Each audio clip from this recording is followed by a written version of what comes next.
नमस्कार, एस्ट्रो तक में आप सबका बहुत बहुत स्वागत है। मैं हूं प्रवीण मिश्र। यदि भाग्य आपका साथ नहीं दे रहा है, ऐसी स्थिति में आपको क्या उपाय करना चाहिए? देखिए, कई बार ऐसा होता है कि हम बहुत मेहनत करते हैं, लेकिन जब उस मेहनत का परिणाम आता है तो हम थोड़ा सा पीछे रह जाते हैं और लोग आगे निकल जाते हैं। ऐसी स्थिति में भाग्य का बहुत बड़ा रोल होता है। जैसे साधारण उदाहरण से आप समझिए कि एक रेस है, दौड़ है, उसमें से विजेता कुछ सेकंडों से आगे निकल जाता है और 1 या 2 सेकंड से दूसरे नंबर पर कोई आता है, 1 या 2 सेकंड से कोई तीसरे नंबर पर आता है और 1 या 2 सेकंड से बहुत सारे ऐसे लोग होते हैं जिनका कोई नंबर ही नहीं आता है। तो मेहनत लगभग सबकी बराबर होती है। ये 1 और 2 सेकंड का जो अंतर है, ये मेहनत के साथ साथ भाग्य के सपोर्ट से विजय दिलाता है। तो ऐसे ही जिंदगी की दौड़ में कई बार भाग्य का साथ नहीं मिलता है और हमें मिलते मिलते चीज़ें हाथ से निकल जाती हैं। कुछ ही सेकंडों में, जैसे किसी के हाथ से कोई गाड़ी छूट गई हो, आप ट्रेन पकड़ने के लिए गए हों, फ्लाइट पकड़ने के लिए गए हों और कुछ ही सेकंड लेट होने की वजह से वो फ्लाइट निकल गई हो या ट्रेन चली गई हो। बिल्कुल ऐसा ही होता है। जब भाग्य साथ नहीं देता है तो जीवन में बहुत कुछ जो हमें प्राप्त हो जाना चाहिए था, हमारी टैलेंट की वजह से, हमारी मेहनत की वजह से, वो भी हमें प्राप्त नहीं हो पाता है। ऐसी स्थिति में क्या करें? बहुत सारे लोग निराश हो जाते हैं कि जी हमने बड़ी कोशिश की, नहीं मिला, 1 बार कोशिश की नहीं मिला, 2 बार कोशिश की नहीं मिला, 5 बार कोशिश की नहीं मिला, अब क्या करें, अब कोई रास्ता नहीं है। ऐसे लोग निराशा की दलदल में भटकने लगते हैं, डिप्रेशन की ओर चले जाते हैं। लेकिन अगर आप भगवान पर आस्था रखते हैं तो आप डिप्रेशन की तरफ नहीं जाएंगे। आप भगवान के भरोसे की नाव को पकड़कर भवसागर को पार कर जाएंगे, अपने सपनों को साकार कर जाएंगे। तो आज हम उसी भगवान के भरोसे की बात करेंगे, उपाय की बात करेंगे कि वो जो उपाय है वो आपको कैसे आपके भाग्य में जो चीज़ नहीं है, मिल नहीं पा रही, उसको भी दिला देगा। देखिए, मेहनत करने से पीछे नहीं रहना है। जो लोग कर्म नहीं करेंगे, मेहनत नहीं करेंगे, उनको कुछ नहीं मिलेगा, ये मान करके चलें। भाग्य का साथ उन्हीं को मिलेगा जो लोग खूब मेहनत करेंगे। भाग्य उसमें थोड़ा सा सपोर्ट अदा करेगा, तो बाकी लोगों की तुलना में जो लोग सिर्फ मेहनत कर रहे हैं, उन्हें भाग्य का सपोर्ट नहीं मिल रहा है, ऐसे लोगों की तुलना में ये उपाय जो लोग करेंगे वो आगे निकल जाएंगे। तो बिल्कुल स्पष्ट रूप से ध्यान रखिएगा, आप जिस लक्ष्य को पाना चाहते हैं उसके लिए खूब मेहनत करना है और उसके साथ ये उपाय करना है, तो अवश्य आपको भाग्य का सपोर्ट मिलेगा और आप जिस भी लक्ष्य के लिए प्रयास कर रहे हैं उस लक्ष्य को हासिल कर लेंगे। तो क्या उपाय करना है आपको? उपाय नोट करिए। पहला कार्य, जो आपको सामग्री बता रहे हैं, ये सामग्री ला करके रख लीजिए। जैसे क्या? एक दुर्गा चालीसा की पुस्तक आपको पूजा की दुकान में मिल जाएगी और हर शुक्रवार के दिन ये उपाय करना है आपको।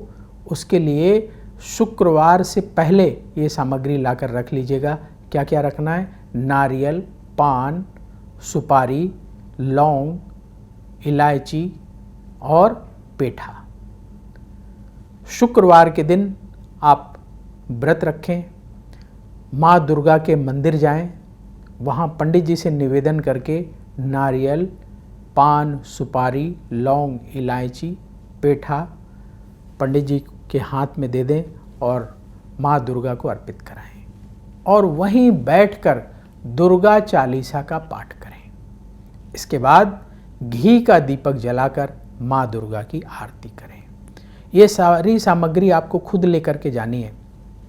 मंदिर का दीपक भी इस्तेमाल नहीं करना है, अपना दीपक लेके जाना है और रुई की बत्ती लेके जानी है, घी लेकर के जाना है। पहले सामग्री अर्पित करा दी, फिर दुर्गा चालीसा का पाठ किया, फिर माँ दुर्गा की आरती की। इसके बाद प्रार्थना करेंगे। आप जो भी काम करना चाहते हैं जिसमें आपको भाग्य का सपोर्ट नहीं मिल रहा है, उसके लिए प्रार्थना करेंगे। मान लीजिए आप नौकरी के लिए प्रयास कर रहे हैं, नौकरी नहीं मिल रही, बहुत कोशिश कर रहे हैं, तो उसके लिए प्रार्थना करेंगे। आप नौकरी करते हैं, उसमें प्रमोशन नहीं मिल रहा है, इनकम नहीं बढ़ रही है, उसके लिए प्रार्थना करेंगे। आप बिज़नेस करते हैं, बिज़नेस में तरक्की नहीं हो रही, उसके लिए प्रार्थना करेंगे। आप बिज़नेस शुरू नहीं कर पा रहे हैं, उसमें दिक्कत आ रही है, उसके लिए प्रार्थना करेंगे। जो भी आपका काम है जिसमें भाग्य का सपोर्ट नहीं मिल रहा है, आप उसके लिए माँ दुर्गा से प्रार्थना करेंगे। इसके साथ ही शाम के समय फिर अपने घर में, ये तो आप सुबह कर लीजिएगा उपाय मंदिर जा कर के, और फिर शाम के समय आप अपना दैनिक कार्य जो करते हैं वो करिए। शाम के समय फिर अपने घर के मंदिर में बैठकर दुर्गा चालीसा का एक बार पाठ कर लें और माँ दुर्गा की आरती कर लें। तो एक बार सुबह हो गया, एक बार शाम को हो गया, शुक्रवार के दिन। और जो पेठे और नारियल का प्रसाद है, ये ज़्यादा से ज़्यादा लोगों को बांट दें। मंदिर के बाहर जो लोग बैठे होते हैं उन्हें दे दें, घर आएँ आस पड़ोस के लोगों को दे दें। और फिर व्रत का पारायण कर लें। शाम को माँ दुर्गा चालीसा का पाठ करके और आरती करके व्रत का पारायण कर लें। अब शनिवार के दिन, शुक्रवार के दिन ये उपाय कर लिया, अगला दिन क्या है? शनिवार के दिन। शनिवार के दिन आपको क्या करना है कि सुंदर कांड का पाठ करें। अपने घर में बैठकर, अपने घर में बैठ जाएं। अगर आपका अभ्यास अच्छा है तो 50 मिनट में हो जाएगा, 40 मिनट में भी कर लेते हैं लोग। कुछ लोगों को 60 मिनट लगता है, कुछ लोगों को सवा घंटे लगता है। तो जिसका जैसा अभ्यास है सुंदरकांड के पाठ करने का, वैसा समय लगता है। तो आप बैठ करके सुंदरकांड का पाठ करें। अपने घर के मंदिर में बैठ जाइए, सामने हनुमान जी का एक चित्र या एक छोटी सी मूर्ति रख लें और एक घी का दीपक जला लें। पाठ समाप्त होने के बाद हनुमान जी की आरती करें और अपने घर में प्रसाद बनाएं, भोजन बनाएं, हनुमान जी को भोग लगाएं और उसके 8 पैकेट बना लें। पूरी सब्जी बना रहे हैं आप, जो भी बना रहे हैं बनाइए, 8 पैकेट बना लें और 8 गरीबों को शनिवार के दिन भोजन का दान कर दें। ये सुबह भी कर सकते हैं आप, दोपहर में भी कर सकते हैं, शाम को भी कर सकते हैं, जब आपको शनिवार के दिन समय मिले। लोगों को समय को लेकर के दिक्कत होती है कि सुबह नहीं कर पाएंगे, शाम को नहीं कर पाएंगे, दोपहर में नहीं कर, जब आपको समय मिले उस समय में इसको उपाय कर लें शनिवार के दिन। आप देखेंगे धीरे धीरे करके स्थिति बिल्कुल बदल जाएगी, आपकी सोच सकारात्मक हो जाएगी, आपके काम बनने लग जाएंगे, भाग्य का सपोर्ट आपको मिलने लगेगा, जो काम आप करेंगे वो होने लगेगा। आपने सुना होगा ना, लोग कहावत कहते हैं कि वो जहाँ हाथ डालते हैं वो चीज़ सोना हो जाती है। यही है भाग्य, कि आप जो काम करते हैं वो हो जाता है। कुछ लोग बेचारे जिस काम में हाथ डालते हैं वो मिट्टी हो जाता है, वहाँ भाग्य का सपोर्ट नहीं मिलता है। तो धीरे धीरे ऐसी स्थिति बनेगी कि आप जैसे ही प्रयास करेंगे आपको सफलता प्राप्त हो जाएगी। तो बड़ी गंभीरता से ये उपाय करना शुरू करिए। और जब आप ये उपाय कर रहे हैं तो किन बातों का ध्यान रखना चाहिए? देखिए, कुछ छोटी छोटी बातें होती हैं लेकिन जीवन पर सीधे सीधे असर डालती हैं। अगर उन बातों का हम ध्यान नहीं रखते तो उपाय का फल नहीं मिलता। पहला काम, अपने घर को साफ रखें। घर में किसी भी तरह का कबाड़, अनुपयोगी सामान, टूटे फूटे बर्तन, प्लास्टिक के टूटे फूटे सामान, फटे पुराने कपड़े ना इकट्ठे होने दें। जो आपके काम की चीज़ नहीं उसे घर से हटा दीजिए। घर को हमेशा साफ सुथरा रखें। अगर घर साफ नहीं रहेगा, निगेटिविटी बढ़ेगी, भाग्य पर असर डालेगी। दूसरा, अपनी वाणी को हमेशा पॉजिटिव रखें। नेगेटिव बातें नहीं सोचना है, नेगेटिव बातें नहीं बोलना है। अगर आपके अंदर से आ भी रहा है कि नहीं ये चीज़ नहीं होगी, नेगेटिव बातें आ रही हैं मन में, ऐसा लग रहा है मुंह से निकल जाएंगे, उसको रोक लीजिए। वहीं पॉजिटिव बातें बोलिए, हाँ हाँ हो जाएगा, हाँ हाँ ऐसा हो जाएगा। पॉजिटिव बातें करनी है, नेगेटिव बातें अपने मुंह से नहीं निकालनी है, नेगेटिव बातें सोचनी ही नहीं।